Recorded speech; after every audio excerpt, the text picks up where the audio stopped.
Hashimoto's thyroiditis, presented by Dr. Parvez Ahmed Rishi. It is an autoimmune disease in which the immune system reacts against a variety of thyroid antigens. Progressive depletion of thyroid epithelial cells occurs, which are gradually replaced by mononuclear cell infiltration and fibrosis. So, thyrocytes are replaced by lymphocyte infiltration in the thyroid with lymphoid follicle formation and fibrosis. Presence of oncocytes always has oncocytic metaplasia. This is the infiltration here. You can see this is the pointer, this is the arrow. It shows lymphoid follicular Hashimoto formation and fibrosis. You can see on this side we have follicles containing colloid. We have follicular cells. These are follicular cells. These are polyfollicular, parafollicular C cells. And on this side we have infiltration. This is Hashimoto's thyroiditis have occurred, and here you can see very clear and very beautiful margins and colloid, but here you cannot see colloid, you can see infiltration. Sensitization of autoreactive CD4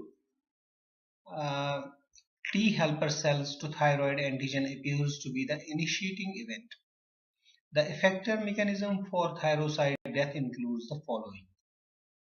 One is CD4 plus cytotoxic T cell mediated cell death.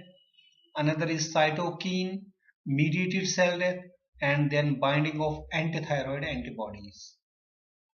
Here, CD8 cytotoxic T cell may cause thyrocyte destruction by one of the two pathways. One is exocytosis of perforin, granzyme granules, or engagement of death receptor, specifically CD95, also known as FAS, on the target cell.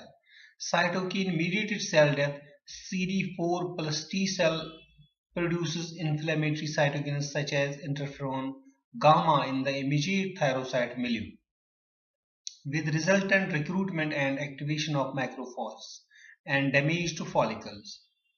Binding of antithyroid antibodies, anti-TSH receptor antibodies, antithyroglobulin, and antithyroid peroxidase antibodies, followed by antibody-dependent cell-mediated cytotoxicity. We have normal thyroid epithelium, then there is T cell sensitization to thyroid antigen, then helper T cells, there is activation of CD8 cytotoxic T cells, so there is FASL and FAS, so this is the death receptor, it causes death of the cells. This is T cell mediated cytotoxicity. Then we have CD4 plus T cell activation, they secrete gamma interferon, and there is death of normal epithelium, it changes into dead epithelium. Then the third mechanism is plasma cell antithyroid antibodies. This is the normal epithelium, the antithyroid antibodies bind here, then these antithyroid antibodies bind to the receptor on the natural killer cell, so antibody dependent mediated cytotoxicity occurs. Thank you very much. Please subscribe and like.